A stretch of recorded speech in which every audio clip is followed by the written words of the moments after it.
નમસ્તે વિદ્યાર્થી મિત્રો, આજે આપણે જોવાના છે condition for parallel operation of alternator. એટલે કે એક કરતાં વધારે અલ્ટરનેટરને જ્યારે તમારે પેરેલલમાં ગોઠવવા હોય, એટલે કે બસબાર સાથે કનેક્ટ કરવા હોય, એક ઓલરેડી અલ્ટરનેટર બસબાર સાથે કનેક્ટેડ છે અને તમારે બીજું, ત્રીજું, ચોથું એવી રીતે એક કરતાં વધારે અલ્ટરનેટર જ્યારે પેરેલલમાં જોડવા છે, તો એ અલ્ટરનેટરને બસબાર સાથે જોડવા માટે જોડતા પહેલાં તમારે કઈ વસ્તુ ચેક કરી લેવી જોઈએ, એ કન્ડિશન એને કહેવાય કન્ડિશન. તો આ 4 કન્ડિશન છે પેરેલલ ઓપરેશન માટેની કે જે સેટિસ્ફાઈ થતી હોય તો તમે આરામથી તમારું અલ્ટરનેટર જે છે એને બસબાર સાથે કનેક્ટ કરી શકો છો. સૌથી પહેલી આવે ટર્મિનલ વોલ્ટેજ. તો ટર્મિનલ વોલ્ટેજ અલ્ટરનેટરના સ્ટેટર ઉપર જે ઇન્ડ્યુસ થાય છે વોલ્ટેજ એ નહીં, જેમ જેમ તમે અલ્ટરનેટરના રોટર ઉપર ડીસી સપ્લાય વધારતા જશો એમ તમારો ઇન્ડ્યુસ થતો વોલ્ટેજ અને એની સાથે બહાર ટર્મિનલ વોલ્ટેજ જે મળે છે ટર્મિનલ ઉપર એ વધતો જશે. તો તમારે બહાર ટર્મિનલ વોલ્ટેજ છે કેટલો રાખવાનો છે, તો કે જે બસબારનો વોલ્ટેજ છે એટલો જ તમારે ટર્મિનલનો વોલ્ટેજ રાખવાનો છે. અને એ તમે શેની મદદથી ચેક કરી શકો છો, તો એ તમે વોલ્ટમીટર અથવા તો મલ્ટીમીટરની મદદથી ચેક કરી શકો છો. એટલે પહેલાં તમારે ચેક કરવાનું રહેશે કે બસબારના વોલ્ટેજ અને તમારા અલ્ટરનેટર જેને તમારે પેરેલલ કરવું છે એ બંનેના ટર્મિનલ વોલ્ટેજ સરખા હોવા જોઈએ. બીજી કન્ડિશન છે ફ્રીક્વન્સી.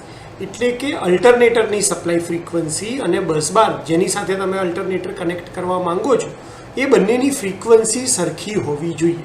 આ ફ્રીક્વન્સી તમે કઈ રીતે ચેક કરી શકો છો, તો તમે ફ્રીક્વન્સી મીટરથી ચેક કરી શકો છો. અને આપણને ખબર છે કે ભાઈ FS એટલે કે supply frequency equal to 120 P/ns, અથવા આપણે એવું કહી શકીએ કે synchronous speed NS equal to 120 fs/p. તો તમને ખબર છે કે પોલની સંખ્યા સરખી રહેવાની છે, 120 કોન્સ્ટન્ટ છે, એટલે તમારી ફ્રીક્વન્સી ડાયરેક્ટલી તમારા રોટેશન પર આધાર રાખે છે. અને એટલા માટે બંને સાઈડનું રોટેશન એટલે કે તમારું ઇનકમિંગ જે અલ્ટરનેટર છે જેને તમારે પેરેલલમાં જોડવું છે એની ફ્રીક્વન્સી અને જે બસબાર ઉપર તમે જોઈન કરવા જઈ રહ્યા છો એની ફ્રીક્વન્સી પણ સરખી હોવી જોઈએ. તો કઈ બે કન્ડિશન થઈ ગઈ, ટર્મિનલ વોલ્ટેજ સરખા હોવા જોઈએ અને બીજું બંનેની ફ્રીક્વન્સી સરખી હોવી જોઈએ. ત્રીજું છે ફેઝ સિક્વન્સ. એટલે કે અલ્ટરનેટરમાં જે RY અને B છે તો એ જ વસ્તુ તમારે RY અને B ક્યાં જોઈન કરવાના છે, તમારા બસબાર સાથે. એટલે અલ્ટરનેટરનો R બસબારના R સાથે, અલ્ટરનેટરનો Y બસબારના Y સાથે અને અલ્ટરનેટરનો B બસબારના B સાથે કનેક્ટ કરવાનો છે. એ તમે કઈ રીતે ફેઝ સિક્વન્સ ચેક કરી શકો છો, તો તમે with the help of phase sequence indicator આવે એની મદદથી તમે આ ફેઝ સિક્વન્સ ચેક કરી શકો છો. તો ત્રીજો કન્ડિશન થશે કે બંનેની ફેઝ સિક્વન્સ સરખી હોવી જોઈએ. અને ચોથી વસ્તુ છે zero phase difference. Zero phase difference એટલે શું, તો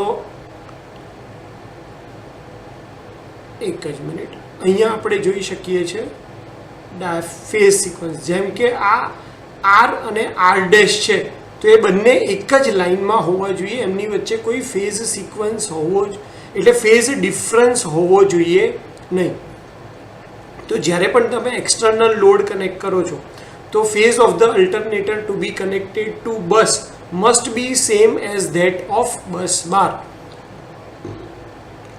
This condition can be satisfied by synchronizing lamp or synchronoscope.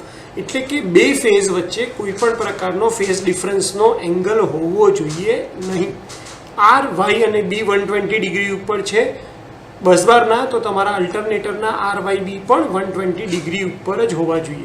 અને આ બંનેના 120 ડિગ્રી તમે કઈ રીતે ચેક કરી શકો છો, તો એના માટે તમે સિંક્રોનાઇઝિંગ લેમ્પ્સ, એની અંદર બે મેથડ આવે છે, ઓલ ડાર્ક મેથડ અને 2 બ્રાઇટ અને 1 ડાર્ક મેથડ.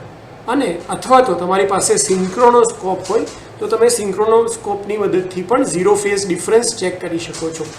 તો આના ઉપરથી હું એટલું કહી શકું કે ઝીરો ફેઝ ડિફરન્સ ચેક કરવા માટેની 3 રીત છે, all dark method, 2 bright and 1 dark method અને સિંક્રોનોસ્કોપની મદદથી તમે ઝીરો ફેઝ ડિફરન્સ બંને મશીન એટલે ઇન્ફાઇનાઇટ બસ બાર અને ઇનકમિંગ મશીન વચ્ચે છે કે નહીં એ ચેક કરી શકો છો. જો આ 4માંથી એક પણ કન્ડિશન સેટિસ્ફાઈડ ના થાય તો સર્ક્યુલેટિંગ કરંટ ઇન્ટરનલ સર્કિટમાં ફ્લો થઈ શકે છે અને આ સર્ક્યુલેટિંગ કરંટને લીધે રોટર ઉપર ઇલેક્ટ્રોમિકેનિકલ ઓસિલેશન, એટલે એને જે આપણે વાઇબ્રેશન ટાઈપનું કહીએ એ ઇલેક્ટ્રોમિકેનિકલ ઓસિલેશન તમે રોટર ઉપર અનુભવી શકો છો. અને એટલા માટે પેરેલલ ઓપરેશન કરવા માટે તમારે આ 4 કન્ડિશન સેટિસ્ફાઈડ કરવી જરૂરી છે. આ 4 condition terminal voltage, frequency, phase sequence અને ઝીરો ફેઝ ડિફરન્સ, આ 4 વસ્તુ મેચ થાય તો જ તમે તમારા અલ્ટરનેટરને બીજા અલ્ટરનેટર એટલે કે બસબાર સાથે પેરેલલમાં કનેક્ટ કરી શકશો. હોપ કે તમને 4 condition parallel operation of alternator માટેની ખ્યાલ આવી ગઈ હશે. મને શાંતિથી સાંભળવા માટે થેન્ક યુ સો મચ.